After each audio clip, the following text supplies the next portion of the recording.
Dear students, हमारा जो विषय है जिसके बारे में हम अध्ययन कर रहे हैं वो है संसद, भारतीय संसद।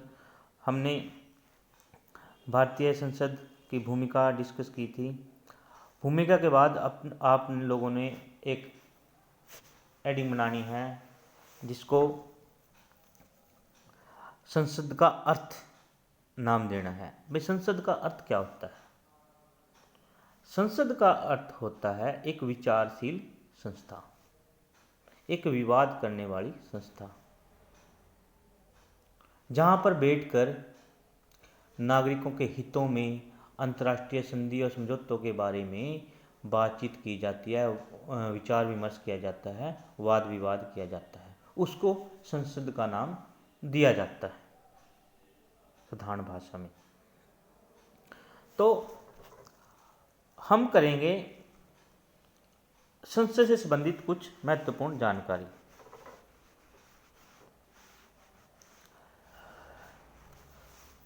संविधान संशोधन 104 के अनुसार लोकसभा और राज्य विधानसभाओं में एससी और एसटी की सीटों के लिए जो आरक्षण की व्यवस्था 10 वर्ष से बढ़ाकर 25 जनवरी 2030 तक कर दी गई है।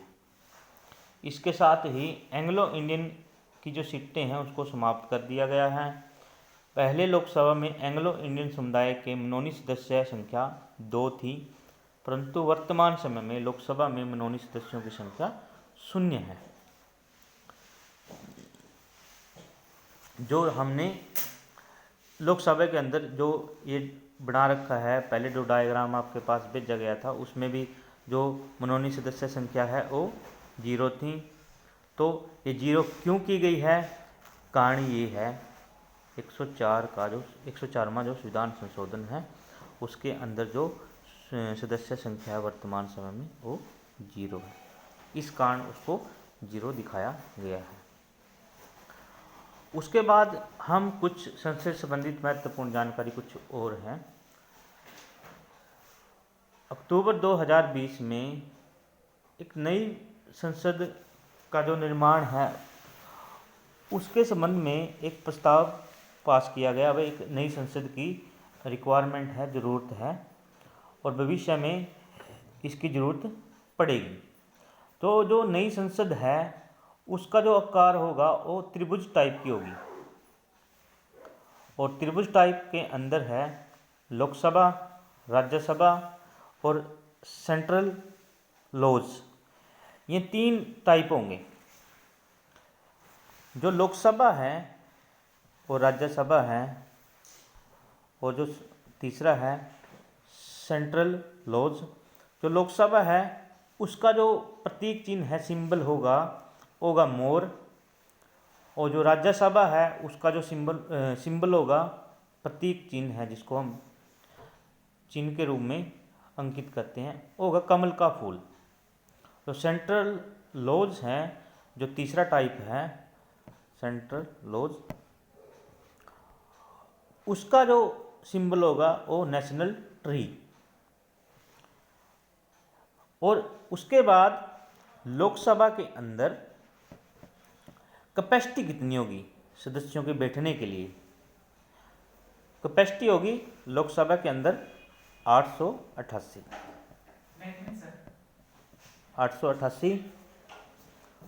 लोकसभा के अंदर, और राज्यसभा के अंदर 384। तो ये है कैपेसिटी लोकसभा के अंदर, नई लोकसभा के अंदर बैठने के लिए।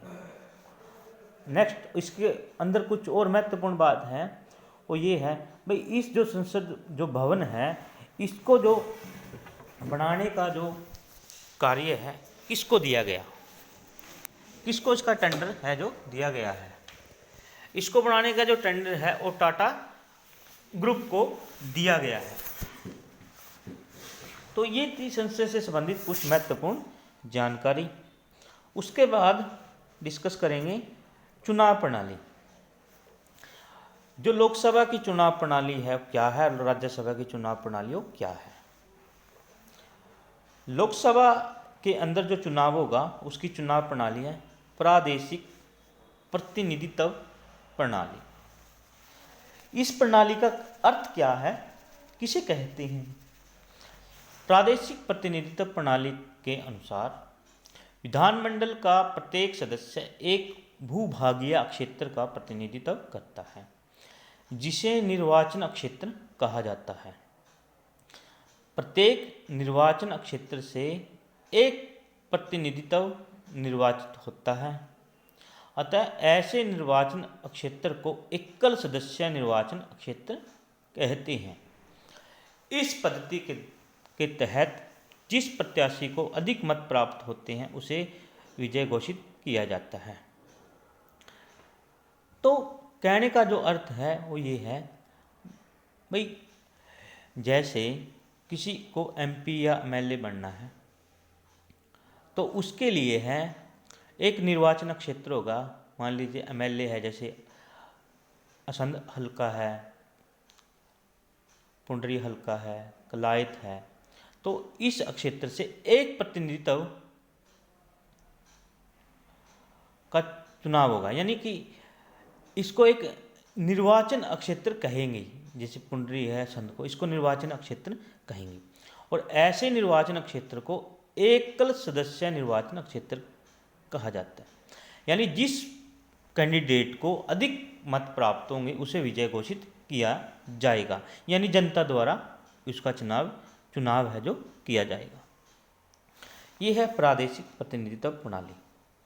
उसके बाद है राज्यसभा का जो चुनाव है उसकी जो प्रणाली है कौन सी है? राज्यसभा के चुनाव की जो प्रणाली है अनुपातिक प्रतिनिधित्व प्रणाली। अनुपातिक प्रतिनिधित्व जो प्रणाली है वो दो प्रकार की होती है। एक जिनके नाम है एकल हस्तांतरणीय मत व्यवस्था और दूसरी है सूची व्यवस्था।